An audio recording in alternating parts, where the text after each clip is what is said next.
17 তারিখে দিন ধার্য হয়েছে রায়ের জন্য। আমি আমার প্রত্যাশা আমার ক্লায়েন্টরা খালাস পাবে, এটা আমি বিশ্বাস করি, আমার প্রত্যাশা এটা। এবং আমি লার্নেড ট্রাইব্যুনালের সকল জাজেসবৃন্দকে আমি ধন্যবাদ জানাই যে তারা অতি কষ্ট করে এই মামলাটা সাক্ষী জবানবন্দি জেরা সমস্ত কিছু সমাপ্ত করেছেন এবং তৎপরবর্তীতে রায়ের জন্য দিন ধার্য করেছেন, এজন্য তাদেরকে আমার ধন্যবাদ। আর কেন আমি প্রত্যাশা করি সেটা বিভিন্ন সময় আমি বলেছি।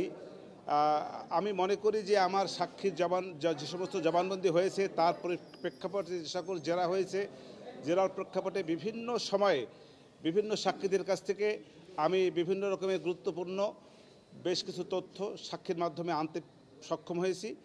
সব কিছু মিলিয়ে দালিলিক সাক্ষ্য সেসব জায়গায় আমি কন্ট্রোভার্সি ক্রিয়েট করার চেষ্টা করেছি এবং বিভিন্ন সময় দালিলিক সাক্ষীর উপরেও কন্ট্রোভার্সি ক্রিয়েট হয়েছে বলে আমি বিশ্বাস করি। সব কিছু মিলিয়ে আমি বিশ্বাস করি আমার আসামিদ্বয় খালাস পাবে। কোনো অস্বস্থতা আমি দেখি নাই, কারণ আমাকে কেউ কোনো রকমের ইন্টারাপ্ট করে নাই, এটা আমি বলতে পারবো। আর এছাড়া কোনো অস্বস্থতা আছে কি না তা আমার জানা নাই। এই জায়গার সহযোগিতা যে জিনিসটা মামলা করতে গেলে যে সহযোগিতা সবার আগে লাগে সেটা হলো ডিফেন্স কাউন্সিল থেকে আসামিদের পক্ষ থেকে দলিল দস্তাবেজ দিয়া তথ্য দিয়া আমাকে যদি সহায়তা করতে পারতেন সেইটা হলো সহযোগিতা। আর রাষ্ট্রপক্ষ থেকে আমাকে মামলাটা করতে হয়েছে, রাষ্ট্রপক্ষ থেকে যে সমস্ত কাগজপত্র ডকুমেন্ট দলিলাদি আমি পেয়েছি তার আলোকে আমাকে আপনার মামলা করতে হয়েছে। সেইখান থেকে রাষ্ট্রপক্ষ থেকে আমাকে কোনো রকমের ইন্টারাপ্ট করে নাই এবং তার যথেষ্ট কাগজপত্র যা যা দরকার, যা যা ওনাদের কাছে ছিল নিয়ম অনুযায়ী আইন অনুযায়ী যে সমস্ত ডকুমেন্টস আমার পাওয়া উচিত সে সবগুলি ওনারা আমাকে।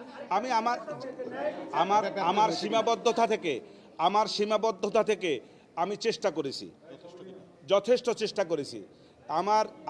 আমার তরফ থেকে চেষ্টার কোনো ত্রুটি ছিল না এবং আমার চেষ্টায় কেউ কোনো বাধাও দেয় নাই। আমি তো দেখি নাই। আমি তো আগেই বলেছি যে আমি আমার দৃষ্টিতে দেখছি না কোনো অস্বচ্ছতা। এর বাহিরে কোনো অস্বচ্ছতা আছে কি না সেটা আমার জানা নাই। সীমাবদ্ধতাটা ওইটাই যে আসামি উপস্থিত থাকলে যে সমস্ত সুযোগ সুবিধা পাওয়া যায়, যে সমস্ত ডকুমেন্টারি এভিডেন্সেস হয়তো আমাকে ওনারা দিতে পারতেন,